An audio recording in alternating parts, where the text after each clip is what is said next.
Hey, hey, hey, welcome to the Healthful Woman Podcast, the fastest growing podcast in women's health. Today's Monday, January 6th, 2025.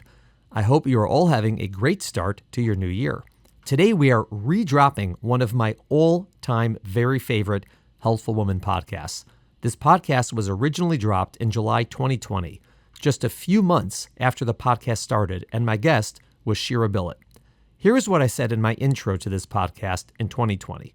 Quote, Shira is a patient and a friend who went through a very difficult pregnancy loss several years ago.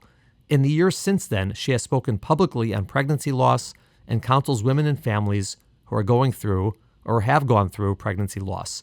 This is a topic that historically nobody spoke about. My hope for this podcast was to allow Shira to tell her story and what she has learned about pregnancy loss and grief. Her experience and insight can be very helpful for listeners who have experienced a pregnancy loss themselves. Also, for everyone else, I think this podcast will be extremely useful in helping us understand how to better support women and families going through pregnancy loss, or any loss really. Shira and her husband, Rabbi Stephen Exler, have taught me so much over the past few years, and I'm so grateful Shira agreed to do this podcast. This is the longest podcast we have done thus far, but I'm sure you will be captured immediately by what Shira has to say. This is a very emotional topic, but the more we can talk about it, the better. End quote. Turning back to the present. In the 4+ years since this podcast dropped, it's probably the one that has had the greatest impact on people. For people who have gone through a loss or know others who have been through a loss, Shira's story and wisdom have been a source of validation and comfort and information. So that's why we're redropping it. If you have not heard it yet, it's really terrific. All right, thanks for listening. Next week, I'm going to be joined by Sarah Sherbel, who is the author of an incredible book called There Was Night and There Was Morning. So, if you want to read the book in advance of the podcast, I highly recommend it. You can definitely read it within the week. All right, see y'all next week. Welcome to today's episode of Healthful Woman, a podcast designed to explore topics in women's health at all stages of life. I'm your host, Dr. Nathan Fox, an OBGYN and maternal fetal medicine specialist practicing in New York City. At Healthful Woman, I speak with leaders in the field to help you learn more about women's health, pregnancy, and wellness. Shira, thanks for coming on Healthful Woman. Great to have you here. Thank you so much for inviting me. It's a pleasure to be here. Fantastic. So Shira Billet, who is a doctor, you're a PhD in the philosophy of religion, correct? Something like that, yeah. Shira experienced a loss of pregnancy in 2014, so almost 6 years ago. And over the past 5 to 6 years, Shira and her husband, Rabbi Stephen Exler, have become a resource for women and for families working through pregnancy loss. And you're an advocate, you're a counselor, you're someone who listens, you've been open, you speak publicly about it, which is really special because many people are just unable to do that. And I'm so happy that you agreed to come on our podcast today to talk about it, to talk about pregnancy loss. I think it's such an important topic. Thanks for giving me the opportunity. We spent a lot of time together over the years and we speak a lot. And I've always found that your perspective, both for yourself and for others, is so thoughtful and so important. And there's so many people who are either themselves going through a pregnancy loss or have recently been through a pregnancy loss, or it's something that happened a long time ago, but still hurts them very much, obviously. Or for people who have not gone through that, they have a friend or a family member who went through that and don't really know how to interact with them and how to help them and how to comfort them. And I think that your experience and your perspective on this is really helpful for all of those families. And it's really important that you're doing what you're doing. Every time I've spoken about this publicly, I always try to say to the audience that I think a lot of people in the room, especially people who are finished having kids and haven't experienced a loss in a pregnancy, might feel like this topic is irrelevant to them. This might sound morbid, but I just think it's realistic that this stuff is never going to stop happening in the world. And so even if it hasn't happened to us, it will inevitably happen to someone we love at some point in our lives. And so I really do think it's important for everyone to educate themselves about this, learn about this, because even if, thank God, it doesn't feel relevant to you, it's something that will be useful in the future to know something about. Right. And in terms of how common it is, I mean, early pregnancy losses, what we, colloquially call miscarriages, are very, very common in most women who have tried to have families and have gone through a pregnancy loss, an early one. There are those who are very blessed who haven't been, but it is very common.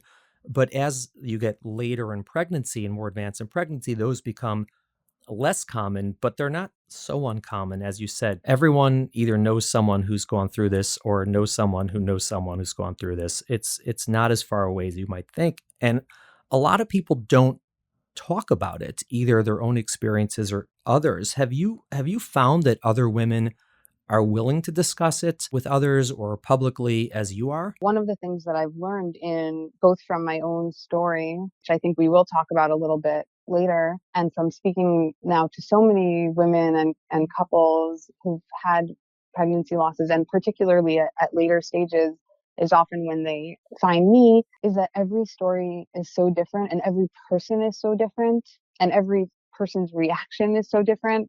There are also some really, I think, common universal themes that I'll touch on like at some point in our conversation as well. And because of that, I would say that there are some people who are comfortable being open and more public. And I think there are other people who aren't. But I think that one thing that helps is when we destigmatize the topic by talking about it. I'll just mention briefly that someone in my life who had an early miscarriage a few years ago thought that she didn't know anyone who had an early miscarriage. And then she like kind of bravely told maybe three of her close friends. And it turned out that all of them had had one and they just had never told her. And she felt so comforted knowing that other people had gone through this and it wasn't just her. And I think one of the things that really helps is when we do talk about it, all those people will come out of the woodwork. And I think especially one thing I found when I've spoken publicly is that older women who had losses at a time when this really wasn't talked about and when people were really just told to kind of move on and forget, they'll sometimes still processing their traumas from so many years ago, 30, 40, 50, 60 years ago, and to say like, thank you for talking about this because I'm still kind of dealing with what I went through. And a lot of that, I think, a lot of why I think it's unprocessed sometimes for older women is because even less than today, this was really a silenced topic. So it's so important to be Right. open and to talk about it. Absolutely. There's, so many important things you just said there. And just to highlight a couple of them, when you're talking about early miscarriages, it's an interesting phenomenon that most people don't tell anyone they're pregnant until they get past a certain point. And whatever that point is different. For a lot of people, it's after the first trimester, after 10 weeks, after normal ultrasound, whatever it is. And I think the reason is because if there's, there may be a miscarriage and they don't want to have to tell people that they were pregnant and then tell people they're no longer pregnant. And that goes back a long time. And it's part of the reason why, as you said, so many women, so many families, they don't realize how common it is because everyone keeps it a secret, the early pregnancy losses, but it is very common.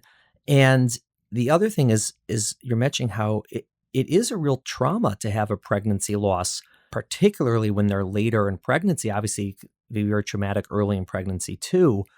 And it's not something that you just forget or get over. It doesn't work like that. I mean, trauma, as you said, is going to stick around for 30, 40, the rest of your life, maybe whether you talk about it or don't talk about it, but it seems to be made, easier if you are talking about it.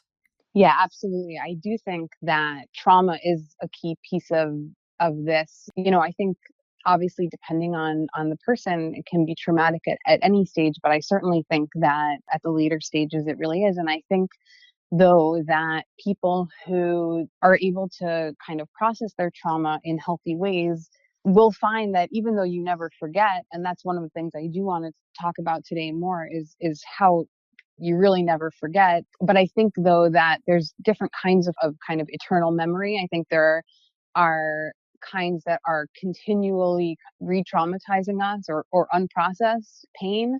And then I think there are memories that we can really live with in healthy ways. And I think the goal really would be that given that it's impossible to forget the experience and the baby or babies that have been lost, I think the goal would be to find healthy ways to live with those memories. And I think when it's not processed in healthy ways, then it becomes those kind of painful, continually re-traumatizing memories. And when it is processed in healthy ways, I think we find ways to incorporate these babies that have died into our life story, but not necessarily in ways that hurt, with the passage of time, once we've kind of healed from the initial phases of intense grief and pain. Right. And it's, I mean, no different from any other loss or a death. I mean, this is true for people who lose, unfortunately, they lose children or they lose family members who are young or, friends who are young and sort of something more quote unquote unexpected, and when you lose someone, it's always painful, obviously, but the more sort of different it is from what they expected, it's sometimes more traumatic. And, when people lose, babies before they're born, it has the same effect on them and all the things that you would sort of expect for someone who has a loss of, of a child who is born. Parents go through the same process and the same grief. Yeah, I think it's really true. And it's one of the things that I've really come to understand, I think, about grief is that there's something quite universal about grief, and especially like what you're saying about grief after traumatic losses. Now, because I think people who haven't experienced a pregnancy loss, a late pregnancy loss, really don't understand that. I personally don't, if I'm talking to someone who's lost a born person, whether it's a child who's been born or a sibling or any of the other examples that you gave, I won't say to them, I understand a little bit about what you're going through because of this thing that I went through when I lost twins at 23 weeks of pregnancy, because I do think that could be really jarring for someone and even offensive. The suggestion that there's some equivalency between these losses, and I don't think there is an equivalency, but what I have come to believe is really true is that there's something universal about grief that I do think cross over in a bunch of different kinds of losses. And there's a lot of similarity to the experience, even though I think intuitively we wouldn't expect that when we, on some kind of scale of how real we think people are. And I think it's pretty common in our society to think that unborn babies are less real in some way than other sorts of humans. And so again, it's not something that I would say to someone who had a different kind of loss, but it is something that I actually think is true, that there's a really strong shared element to the grief that's just worth people going through the loss knowing, because they might think, why am I grieving so much? This wasn't a fully real person, or this wasn't a child that I actually knew. And so they might even think that there's something wrong with them for how much pain they feel. And I think it's actually important to realize, like what you said, that it's a really shockingly intense pain that feels like you lost a child, even if you also think it's different from losing a child. Right. And, my perspective is not as someone who had that kind of loss. And so I can't understand it from the same perspective you would or someone else would who has undergone a loss. My perspective is just as the physician, a maternal fetal medicine specialist. So people come to me after losses for their subsequent pregnancy. So I spend a lot of time talking, to women and to couples and to families about loss and about what sort of to expect and what we're going to do and sort of and that's really just my experience in, meeting with and knowing and talking to a lot of families who undergo this. Obviously, it's not the same for me, but, why don't you tell us your story? Tell us what happened to you and to Stephen, and what was your experience at the loss and how it affected you at the time. And then obviously to this day. So, one thing I've been thinking about in anticipating this conversation is actually how little I tell my story, even though I talk to people rather often, sadly often. And so I kind of want to caveat this by saying that I already mentioned earlier that every story is so different and every person is so different. And I think a real reason why I almost never talk about the details of my story is because when I talk to people, I don't want to impose my experience on them. My story is what happened to me, and the ways in which I reacted are the things that are what were right for me. And I would never want anyone to view this as normative or universal. And so often I listen rather than tell, because I think it's much more helpful to meet people where they're at. But because right now it's just you and me talking, and although, folks who are going to be listening to this will have their own stories, some of them, I feel more comfortable saying my story, but I want to preface it by just saying that this is just my story, and nothing that I did should be viewed as what everyone ought to do. And at the same time, maybe it's helpful to hear it and nonetheless. I guess with that preface, I'll just say that 5 years ago, literally this week, I had a positive pregnancy test for my second pregnancy. And one thing I'll say is that I have three children who are alive and in my home that I'm raising. And I have no clue when I had a positive pregnancy test with any of them. I only remember the date of the pregnancy test from this pregnancy that I lost. And I think it's because with trauma and the subsequent trauma that wound up happening in that pregnancy, it kind of froze those memories and the vividness of the time, such that the kind of 5.5 months of that pregnancy, I actually remember in greater and more vivid details than some things I did like last week. And so, but it does still feel kind of significant for me to be having this conversation exactly around the time when I first found out about that pregnancy 5 years ago in May 2015. It was my second pregnancy, and my oldest was about 18 months old. And my first child was 18 months old, and I was both excited but also scared about having another child. Life was busy, life was full. And then the really shocking thing was at about 7 weeks pregnant, I found out unexpectedly that I was expecting twins.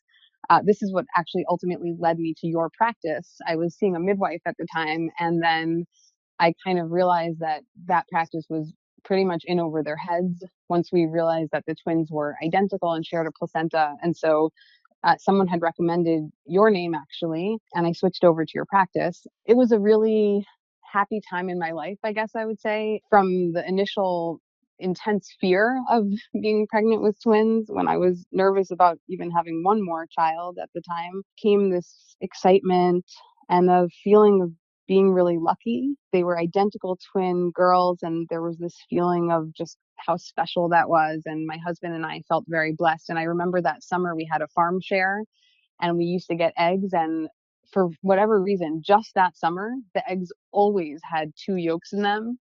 And it felt like a sign that, like, twins, this was meant to be. It was all this kind of crazy stuff coming together. And it's really funny because I still get that farm share, and I've never had twin eggs since that summer. And in any case, it was a happy time, and other happy things happened that summer. My younger sister got married, and my parents married off all of their children, and I was 18 weeks pregnant with my baby girls, and my sister was getting married, and it was sisters, and all these things kind of felt like they were coming together, and life felt really good. And then at about 22 or 21 weeks, that all changed when we found out pretty unexpectedly that the twins had gone through a complication of the most common complication of identical twin pregnancies, called twin-to-twin transfusion syndrome. And we found out that one of the twins had died in utero. And this was a really intense shock, and it was really painful. One of the twins was still alive at the time, and it was kind of this feeling of like the twins were gone. There was a baby now. And in fact, even in medical terms, I remember sitting in the office of your practice and watching them go through all of the appointments that I had scheduled and switching them from twin appointments to singleton appointments, which was like so shockingly painful because suddenly I was pregnant with a singleton, even though I had two babies inside of me. It's just that one of them was dead. And there were so many feelings, and I can't even get through all of them. But one of the things that I felt was both incredibly grateful that I still had one baby, and then also not quite knowing how to deal with this shift, with the fact that there were supposed to be two and now there was only one. But then, of course, even that one was taken from us when about a week later I went into preterm labor that was unstoppable, and I gave birth to both babies. And the one that had been alive died at birth because it was too early to be born and to live. And I also gave birth to the one that had died in utero. And this began this really intense journey of grieving, which is what led me to the work that you described that I do on the side. It's not my professional work. It's all just kind of word of mouth, and whoever wants to talk to me and whoever sends their friends to me, of supporting others through these things so that they can have more support and feel more understood when they go through what I went through. Was that something that you did intentionally, or did it just sort of happen that people started calling you and, "Hey, I have a friend," and they say, "Would you be willing to talk to her or talk to them?"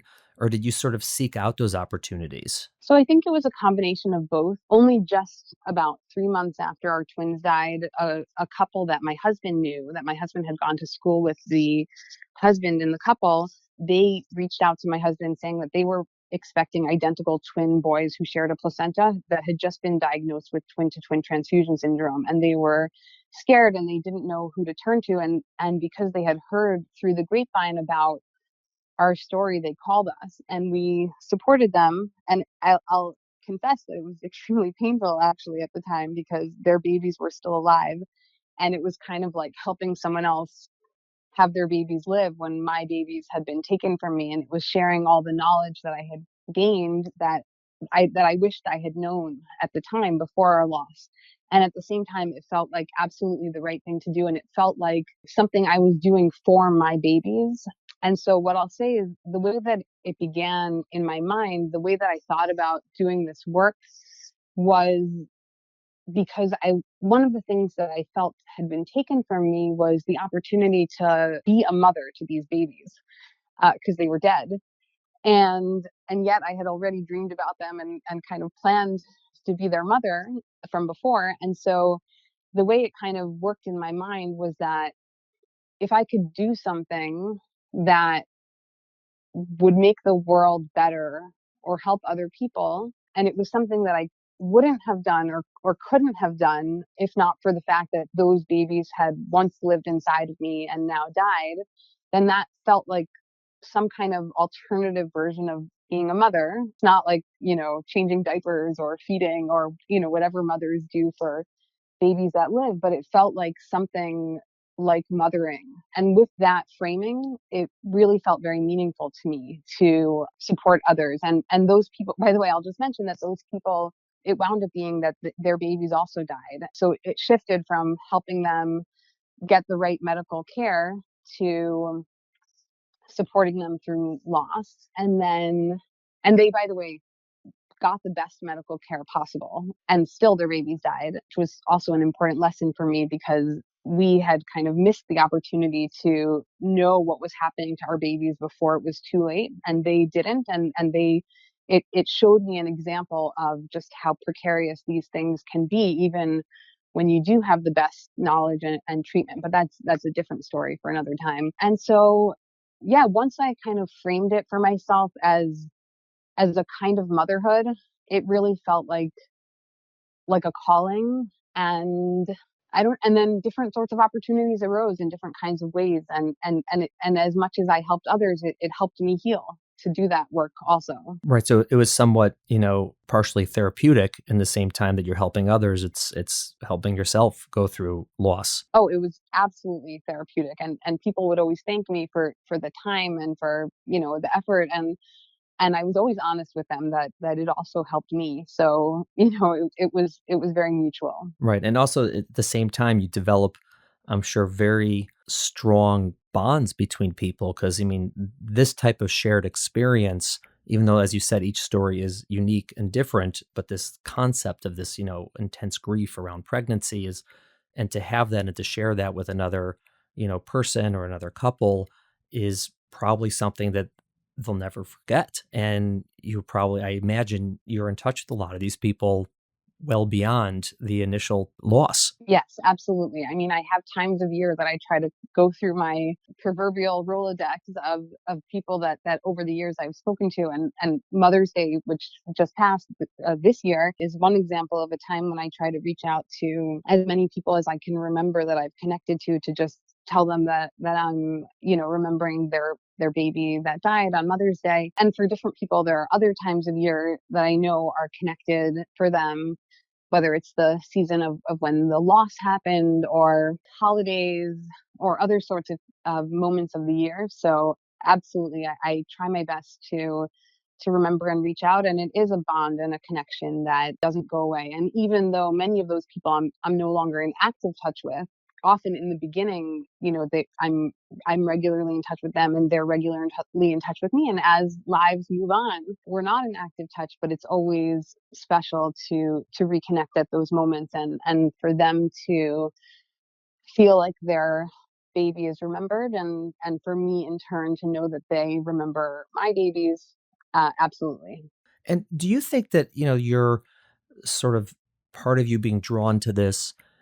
Do you think your experiences as growing up in the house, of a pretty prominent pastor, your father is a pulpit rabbi and you're married to the rabbi of a congregation, and so you've always been in this sort of communal pastoral household. Do you think that has anything to do with it, or is it just somewhat coincidental? It's hard to know. One thing I know from growing up in my parents' household is how much of an emphasis they gave, especially my mother, on being able to speak publicly.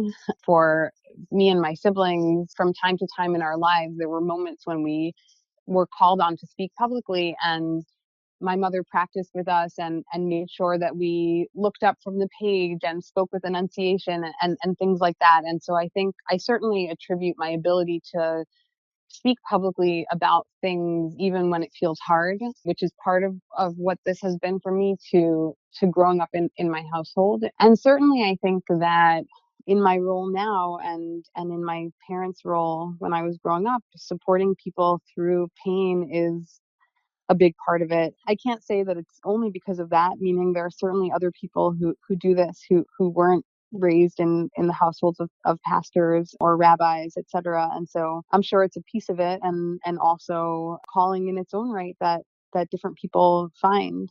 Now I also know other people who've done other sorts of things to mother their to use that expression of mothering for the babies that aren't alive, have done other sorts of work that isn't necessarily direct pastoral care for people going through losses, but other kinds of creative responses. I know someone who created a kind of happiness program that wound up being like quite popular and successful, that people in all dealing with all sorts of grief or disappointment or other things, it wasn't just about losing babies, even though that was the impetus for creating the program for this woman. So yeah, I'm sure it's a part of it, and also it's something that people can do even if they haven't been raised in that sort of household. Right. Now, obviously, I think that anyone can go and decide that they're going to help others and decide that they're going to talk about it either publicly or just individually. But I do imagine that there's some just, it's sort of like an expectation. You've always been around, your whole family, when you're growing up, and now are just people who help others in many different ways. And I think it's just sort of your own personal values and culture. And it's one of the reasons I'm sure also people are drawn to you, in addition to just, being someone who's easy to talk to and, very caring. I think that it probably does have maybe even makes the people who come to you more open about it themselves. I don't know. It's hard to Well, know I with these certainly things. think that that's true. I do think that some people who might be hesitant to talk to someone are more open to talking to me because they see me as a rabbi's wife and as someone who, I don't know, is in a more official role or just someone who it feels more comfortable to talk to. So I certainly think that has helped people feel open. One thing I found is that a lot of people who, especially are in the early stages of this kind of traumatic loss and grief, are so just lost in the world and overwhelmed by what they've gone through that they find it really hard to talk to anybody. And I actually remember feeling this way very much. I really couldn't talk to anybody. And yet if someone suggests that they talk to me, they will, because maybe because of the role, in the same way that people might talk to their pastor and not to anybody else during certain challenging moments. I do think the role does help open people up. And I'm glad for that because I do find that it's often a relief for them to talk to someone, but they wouldn't necessarily have kind of found the energy to do it in all contexts. Right. And I definitely want to focus on some of the themes that come up in your conversations with and your experiences with other women who are going through this. And I think, as you said, I think we should start with grief because that is such a, important part of this, if not the most important part of this. And you said that you had a lot of thoughts about it, and so I'll let you start, and obviously I'll maybe pepper you with some questions afterwards. But I'm curious what your thoughts were on that, just on grief in general, and particularly regarding pregnancy loss. One of the key themes that I always say every time I talk to someone is number one, it will get better, but it will take a long time. It will take longer than you think, and that it can't get better without experiencing a tremendous amount of pain. And it's a pain that nobody can really take away from us. It's something that we have to live through. What friends and family can do, and I'll talk more about that in a bit, is to be there and to support and to help kind of cushion the blow and to help us feel less alone on this journey. But grief is a journey of pain that has to be lived through. It cannot be taken away or kind of shouldered by someone else. It's just not how it works. So that's number one. But you will go through a lot of pain and you will also be better one day. It won't always feel like this. That's something that I tell people. I've really come to believe that grief is a kind of natural process that has both physical and emotional elements to it. And as a physical process, I think it's important to, like any other physical process that our body needs to go through, I think it's really important to kind of lean in to the grief and to almost like trust our bodies that they know what they need to do to get through this. I think a lot of people, and especially I think family members, have a sense of kind of how long, like maybe a week, two, maybe a month is like a time to be really sad. But then after X amount of time, like it becomes thought to be unhealthy that someone is still grieving. And that's something that I really want to kind of emphatically disagree with. Meaning, I do think there's a time when I should just say, I think there's a time when it can feel unhealthy. But I think that time is much longer than people often think. I think that I always tell people, like, give yourself a year of before you start to really feel like maybe something needs to really, really change here, or trust yourself. If you feel like it's unhealthy, it's gotten to a point of being unhealthy, then do something about it. Seek professional help. But I think that there's a kind of common thought that if someone is still feeling so sad after 2 weeks or a month, something must be wrong. And I think that's really not true. This is a natural process that can't be hastened. And I think that one of the things that I've come to learn is that we actually have a lot of intuitions that we ought to listen to in this. We should trust our hearts and our bodies, that they actually know what they need to do to get through. And most basically everyone I've spoken to has gone through, has gone through a journey of tremendous pain, and everyone gets better. Everyone doesn't remain forever stuck in that time. But I think that we need to let ourselves go through the process. And I think I'll just say personally for myself, there was a time when I sought out therapy for PTSD. And that was a moment when I felt like this was no longer just the natural grieving process, but I felt like I had gotten stuck and that I needed an outsider to come and help me get to a place, because I felt that it got to a point where I didn't feel like I was where I was supposed to be in my life, that I was still in too much pain, and I needed to kind of be present fully for my children. And that was something that I did. But that was after, I would say, about a year and a half after losing my twins. And up until that point, I actually felt that the pain I was experiencing, it felt like the right thing. And then it got to a point where it didn't feel like the right thing. And then the therapy that I did really helped me. And so I would say for each person, don't let other people tell you when it's unhealthy. Wait till you agree. Wait till you feel that. Because I think one of the very common things that I see with people is that their loved ones are trying to hasten the process. Their loved ones don't want to see them so sad.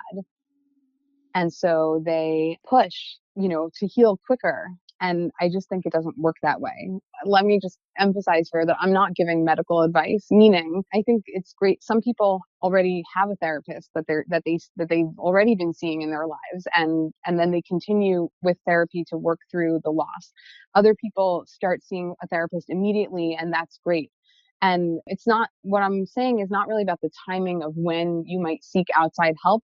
It's more about how we judge the grieving process, and whether it's gotten to a point of healthy and unhealthy. I think that people should process this with whoever helps them from the beginning or at a later time, but trust yourself that you know what you need. Right. And I think that it's so important when you're talking about that it's not really another's decision about when it's too long or when it's sort of answering because of why you still grieving it. It's really not. It's internal. And I see women in the subsequent pregnancy. This could be years later, and they're still grieving. And as you said, they're better because it's been time. They're not. They're still obviously in a lot of grief. And then when the next pregnancy happens, all that comes back because there's tremendous anxiety.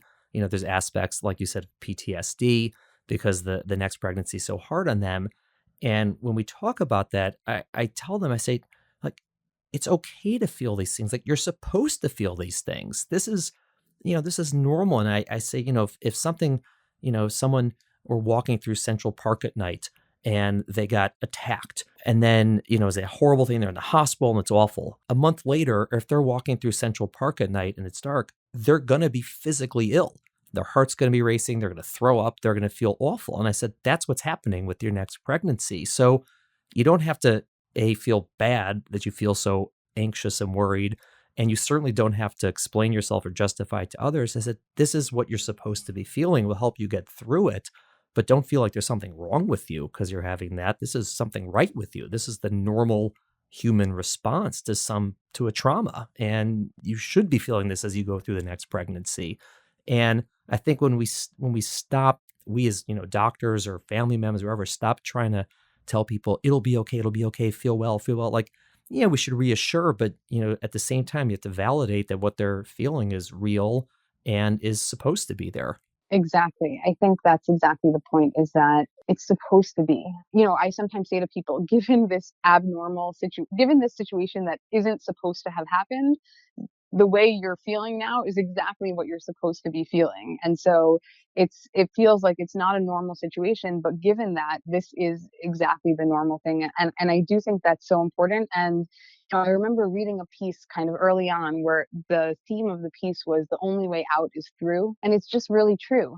If we allow ourselves to go through that process, and to feel permission to feel the feelings that we feel, those feelings won't haunt us anymore. They will actually go away. Whereas the women who I meet who lost a baby 50 years ago, and the baby was kind of whisked away, and no one ever spoke of it again, and it was all in hushed terms behind closed doors, and then it was silenced forever.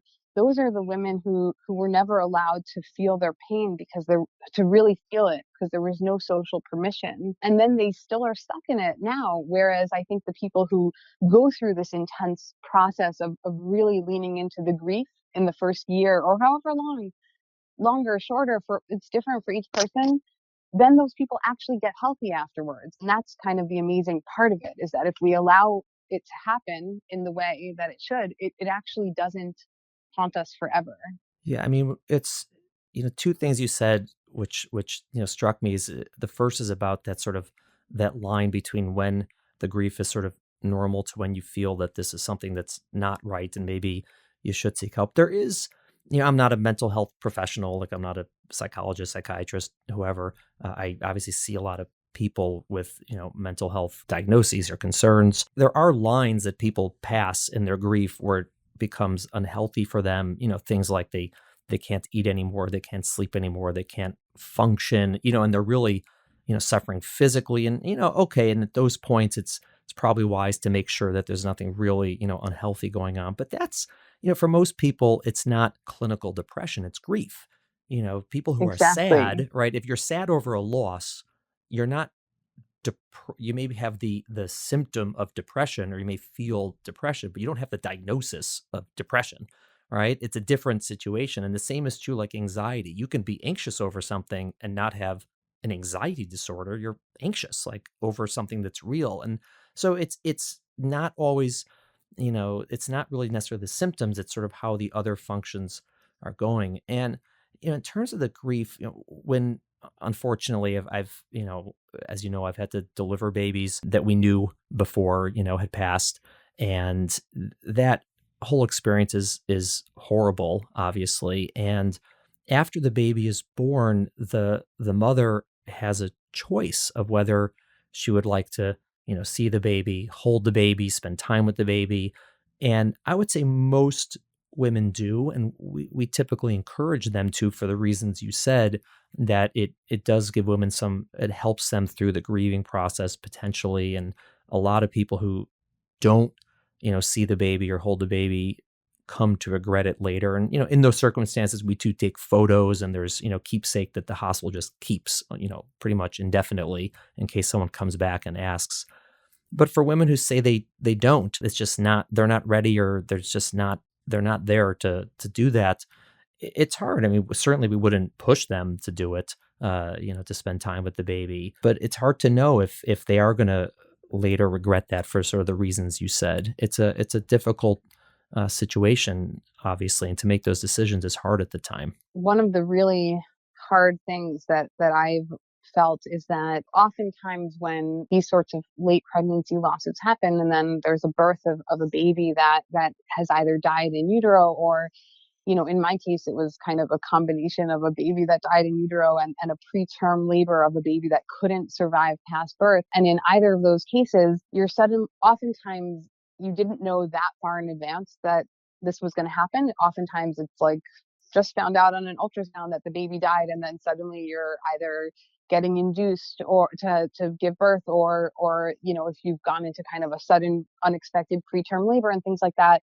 And all sorts of decisions have to be made that are permanent decisions, but you don't have time to do the research or to really know what to do. And it's also a time of being so emotionally overwhelmed. And sometimes I really regret that when I by the time someone talks to me, it's after all of those decisions have been made, and I wish I could have been there before, because I think it helps to be able to talk to someone first, to have a little bit of a sense of what to expect, and what decisions to make. And I will say that for me and my husband, one of the things that we were kind of tragically lucky about was that a really close friend of ours had a pregnancy loss at a very similar stage of pregnancy, only 7 months earlier than us. And we had supported them through the loss without knowing what it was, because at that time we had never gone through anything like that. And then suddenly it was kind of a role reversal where I called them the day that I was going to give birth when I was in labor. And I said to them, like, give us advice. What should we do? And they kind of tragically shared with us that they had like one weird picture of baby that the hospital took, but they didn't have any pictures of themselves holding the baby, because at the time they didn't want it, but now they like deeply regret that they didn't have it. And so they just said, like, hold the babies, and make sure to take a lot of pictures of yourselves holding the babies. I don't know what we would have done if we didn't have these friends to kind of guide us in that. And I think far too many people obviously don't have someone there to guide them who's been there. And so all sorts of decisions are made in the moment based on whatever advice you get, or what you intuitively feel. And I would always encourage people to hold the baby, only if for no other reason than that you might regret it later. But I also think that if someone feels so confident that they don't want to hold the baby, I would never push them not to, because I do strongly believe in kind of trusting ourselves in this process. And so even though for me, I would never do it any differently, and we did hold the babies, and we have lots of pictures, rarely look at the pictures now, but I really deeply value having them and knowing exactly where they are. And it was extremely painful at the time. And I think that holding them kind of magnified how real they were, at the same time as I think it helped me in the ways that you and I have been talking about, of really like leaning into the pain and the reality of how deep this loss was. that set me on a journey that helped me ultimately get to a place of where I am today, where I feel like, a really healthy person. And I don't feel like this loss, as much as it's a huge part of me and it has certainly changed me, I don't feel like it is something that is a source of tremendous kind of pain in my life. It's more something that I can think of with sadness that we never got to raise those babies or have those babies or know what our family would have been like with those babies, but also a kind of acceptance of this is my life story, and it has given me an opportunity to help so many other people. My living children know about these babies, and I know that they will be more compassionate towards others in their lives when they're adults, because this is part of our family story. And so, while I certainly don't wish it had happened, and I, in fact, wish it had never happened, that we lost them, I also see how it has made me the person I am today. And I'm able to kind of think about that with a healthy perspective. And I really do attribute that to just going through the grief process and getting there. And it just takes a lot of time and pain. And I think that, one of the things that, you touched upon before, and I think it's the big difference between what you're describing, which is coming to that place where, that this is your, reality, and this is your family, and this is your experience, and the difference between that and the term like closure. Like closure implies like this is, close the book, it's behind me, I'm going to move on. But that's not what you're describing at all. You're describing, the idea that these babies, are a part of your family and your family story. And it's not something that's sort of behind you to never be thought about again. This is obviously a very tragic experience, but this is the experience of your family. And your daughters, they have names, right? I mean, their names, they're Yakira, they're Tamima, they're babies who are named, and they're part of your family and they're part of your story. And I think that's such an important thing. And I know that, you've shared with me a lot of the things that you've, said to others and spoken publicly. And that's one of the one of the themes that you talk about is recognizing that these babies are a part of the family. And that's not just for the people who are grieving, but also for the rest of us who are trying to either help the people who are grieving or just know the people who are grieving.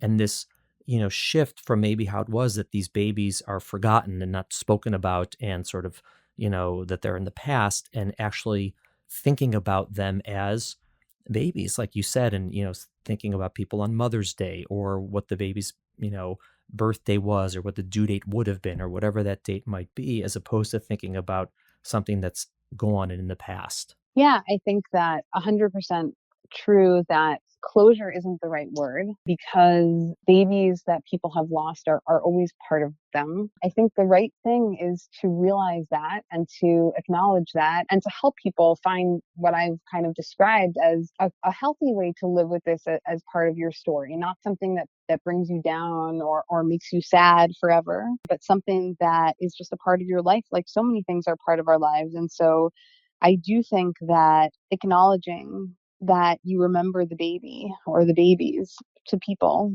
from time to time over the years, whether it's Mother's Day, or I think of other milestone moments, like when another baby is born, if that's part of people's stories, that they have another child after a loss that doesn't always happen, or when people buy a new house, or any kind of milestone moment when you're kind of reflecting on your life and your family as it is. I think those are the moments to say to people that you remember the baby. And I think some people are worried about bringing it up because they think that they'll kind of bring someone down at a happy time. But I think it's just the opposite. I think the working assumption should be that if you're thinking about the baby, they are too. And in fact, if you're not thinking about the baby, they are too. And I think people really appreciate knowing that this little existence hasn't been forgotten. I think one of the things that is painful for people is kind of not knowing what to do with this baby who feels real to them, but it feels like was never part of the world. And so I think that when other people remember in some way, it does feel like in some way the existence lives on of this baby that never got to live. And I think it is really meaningful to them. Right. And I mean, one of the horrible parts of loss is not just, there's the loss of what was, but there's also the loss of, moving forward, that's not going to happen. And people grieve over both. They grieve over their, the loss, and then they grieve over the fact that things aren't going to occur that would have occurred. And the idea that someone is remembering, I don't forget, I'm not forgetting. And, your baby is not forgotten. Like you said, I think is very meaningful to people, more so than painful, and would, as you said, be very much appreciated. Are there other pieces of advice you could give to those not who are going through the loss, but who are, you know, who knows someone who's going through a loss, whether it's a family member or friend, how they can be supportive and helpful, in addition to just things like you mentioned of not forgetting the baby and of recognizing and mentioning and talking about the baby at various events? Are there other things that you've seen that, sort of common either mistakes that people make frequently or good things that people do frequently that you want to highlight? I guess just going back to the theme of grief, I think that one of the most important things is to really understand it. If you do, you can be the most helpful and avoid some of the things that hurt. And so I want to kind of reiterate what I said before about grief being a natural process, to say that it's real, and in some ways it's something that we can't control in the ways that we would want. Certainly in the early phases of the kind of initial moments of loss. And I think that the instinct of friends and relatives is to take away the pain. And I think it's really important to understand that that's something we can't do. And the other thing is that we want the person to get better quickly to be happy again because we love them and we want them to be happy, because I think often something we think about people we love is that we want them to be happy, right? That's natural. And the issue is that we actually can't force that. We have to let people go through this. But I think that we have to also really be there with them in going through it. And that's really hard, because what that entails is that you have to be able to really kind of bear witness to someone's raw and devastating and ongoing pain, and not try to fix it, and just to kind of be there with them and to continue to show our love and care and to continue to show up, even though it actually A, hurts us to see them in so much pain, and B, is a real downer. Like, if we're not going through that, we don't want to constantly be brought back into something so horrible. And so I think there's both of those elements are part of what motivates us to kind of not want the person to be in pain anymore. And I think a key thing is to realize that we can't stop that, and that we actually have to stay with them even though we don't want to, in a lot of ways. And one of the things that I think about when I think back to myself in that time is that it was probably the most selfish time of my life, in those early months of intense grief. Normally, the kind of person that I am is I'm always like doing things for others, giving, trying to take care of people, trying to help people, trying to, solve people's problems and whatever. And in the early stages of grief, I was literally like in pure survival mode. I was in so much pain that I felt almost like I could die. I mean, not literally, but it felt like so painful that I felt like I could barely manage to live with this much pain.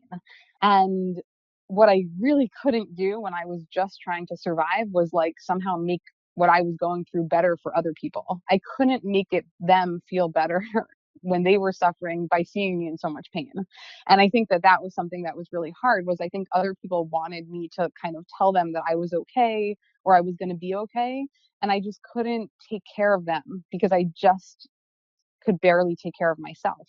And, I remember like just thinking back to it, that I was like just so fragile and so easily crushed. And I felt like the whole world was like just full of landmines. Like I could, any second, someone could say something that could just kind of throw me back into, whatever. And so I think that that's a time of recognizing that people who are in really deep grief, I think they're self-absorbed, but I think it's because they have to be. They're in pure survival mode. And one of the things that I learned later from a friend of mine was that apparently in one of those early days, like she dropped everything in her very stressful life to, do a favor for me and my husband. And years later, she told me that it was like so hard for her to drop everything and do this for us. And that she said that I barely looked at her and I never thanked her for doing it. And I mentioned earlier that I have like hyper vivid memories from this time in my life, like better than things I did last week. I remember the whole pregnancy and the aftermath. And, I racked my brain when she told me about this, and I could not for the life of me, I had no memory of what she was describing. Like it literally didn't penetrate into my consciousness at the time. And what it made me realize is I think that a friend who's grieving really demands a lot of care, not like they're actively demanding it, but they need. And that's really hard. And it kind of sucks. And we're used to friendships being mutual and like we give and our friends give and it's two way. And I think in the moment that a friend is grieving, a friendship really becomes one way. And they might not even like notice when you do something nice for them or thank you. And it's not because they're like mean or they don't like you or something. It might literally be that they're just like so trying to stay afloat and trying to survive. And so my advice for friends is to realize that this might be a phase of friendship that is really one way. It's just pure love and pure giving. And that can be really, really hard. And if you need to take a break, take a break, but also be really compassionate and know that your friend will come back, but it takes time. And I guess the other thing I would say is that we never know when we're going to be the ones going through something. And I think that every friendship has a time when one person is giving and one person is taking. It happens for the different members of the friendship at different moments. And we will all have a time when we need to receive and we can't give. And so I think if friends can recognize that and be forgiving, it will help the friendship get through this hard time. So that's just another thing I think that friends can do it. And it's hard. It's really, really, really hard, I would say, to support a friend who's intensely grieving. Right. And as you said, sometimes it means literally just sitting there, just being there, just showing up, sitting, holding someone's hand or just sitting next to them and just saying, I'm so sorry, I'm here for you. And right. And also continuing to show up, even if they don't respond to your texts or your right, calls. Right. And not getting hurt or offended, but rather just knowing like they can't right now, but I still love them. And so I will continue to show up. It's like, this is a ridiculous analogy, but with like feeding children, introducing new foods, like all the books say the child could refuse a food like 10 times, but the 11th time they might take it. And so don't give up after 5 times of refusal. And I would say that in some ridiculous analogy to that, don't give up on supporting and reaching out to your friend, even if it seems like they don't want it or they're not responding. Just continue showing up with love. They will appreciate it. They will thank you later for kind of sticking it out with them. Right. I mean, the wisest person in my life, my wife, always, talks about this idea that don't send someone a text saying, "What can I do for you?" or "If you need something, I'm here." She said, just do it. Just show up, show up, drop something off that you don't know if they need, they don't need, bring over food, offer to take their kids somewhere, just do something. And if they don't want it, they'll say no. But putting the responsibility on the person who's grieving to think of how can someone help me, right? If they happen to have something, fine. But most of the time, like you said, you're not even like, you're barely taking care of yourself. And to think, oh, you can go buy milk for me. Like you're not even going to think about that. And so just do it. And this idea, like you said, of not, so many times when I'm speaking to people, they'll tell me of all the things that people said to them that were so hurtful. And obviously the people who said them were not trying to be hurtful. They were trying to be helpful. They care about them. They love them. They just didn't know what to say. And so people say things like, oh, you'll be better when, whatever it is, you'll be better in a month. You'll be better when you have your next baby or something of that sorts. Or they try to minimize the pain. Again, it's done out of love and mostly, sort of ignorance about what to say. But those things aren't necessary. Someone's grieving, just be there for them and just let them know you're there and you love them and do things for them, like you said. And it's not about trying to, remove their pain as much as just be there with them as they go through it. Like you said, it's a journey that's required to get to the other end. Absolutely. Shira, I'm so thankful that you agreed to come on to talk about this. I know that this is something that you're very passionate about and something that, as you said, you do on a regular basis for, individuals who are going through this, which is so important and so critical for people who are going through such loss to have, someone who's been through some form of loss, like you said, maybe not the exact same, but something, very traumatic, and, you have insight and you're caring and you're helpful.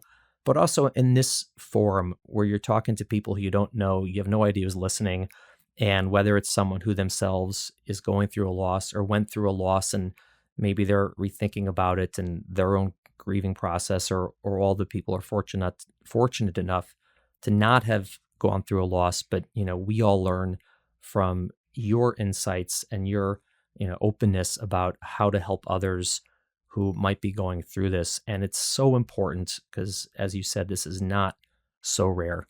So many people have to go through this, and the more that all of us can understand that and recognize that and talk about it, hopefully we will continue to move in the right direction and be available to support women and families who are going through such tragedies. Thank you for inviting me, and it has been my pleasure to have this conversation with you. And just before we end, I wanted to kind of publicly say something about what you've done for me, which I think is a broader lesson about what a doctor can do, and the role that a doctor can play in this journey. And I think it's a big role, actually. And so I just wanted to say that, when I think back to that time, first of all, just in the most horrible week of my life, between when the first baby died and the preterm labor, you were literally there for me 24/7. You didn't make me feel like a burden at all.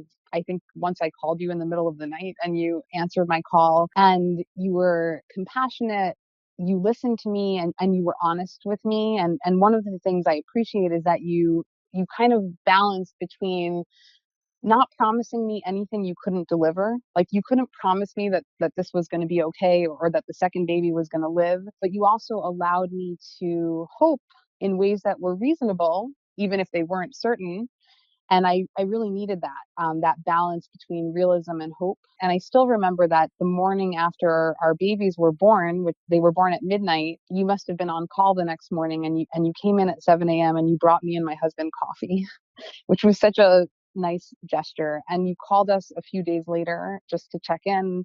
And then you spoke to me at my postpartum appointment and helped me kind of rehash and process everything. And then a few months later, I reached out to you because I still needed to rehash and process everything. And you gave me so much time.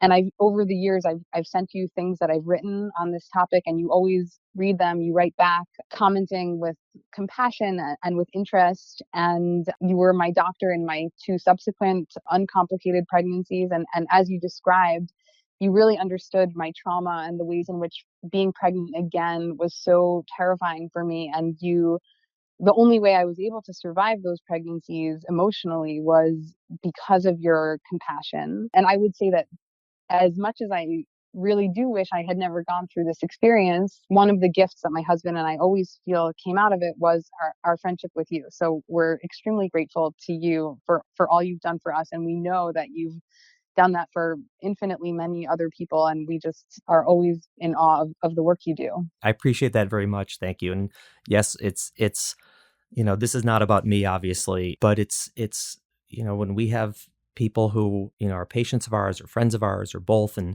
they go through these losses, it's very difficult on the doctors as well, to varying degrees, obviously, based on the exact circumstances of who the person is, what the story is. But it's hard. I mean, these are things we take home with us and we think about, and there's so much that's it's a whole other topic about the grieving doctor, which is clearly not what we're talking about today. But it is a very difficult thing. But as you said, one of the things that happens to these experiences that are so traumatic, obviously for you and for Stephen, and to a much lesser degree to the doctor, is it really does bring people together who may not have done that otherwise. And in the same way, when the reason I read the things you send me, it's not because I'm kind, it's because they're great. And it's, what you write about this and the thoughts you have about this, and your, as I've always told you, your problem is you're too smart. Your IQ is too high. So the way you process this, and, the sort of the insights that you bring, I value, and it helps me when I'm working with people who are going through this, whether professionally or personally. And that's why it's so important that what the work you're doing to help everyone sort of do this a little bit better for others who are going through this. So thank you so much. Thank you for listening to the Healthful Woman podcast. To learn more about our podcast, please visit our website at www.healthfulwoman.com. That's HEALTHFULWOMAN.com. If you have any questions about this podcast or any other topic you would like us to address, please feel free to email us at hw@healthfulwoman.com. Have a great day. The information discussed in Healthful Woman is intended for educational uses only and does not replace medical care from your physician. Healthful Woman is meant to expand your knowledge of women's health and does not replace ongoing care from your regular physician or gynecologist. We encourage you to speak with your doctor about specific diagnoses and treatment options for an effective treatment plan.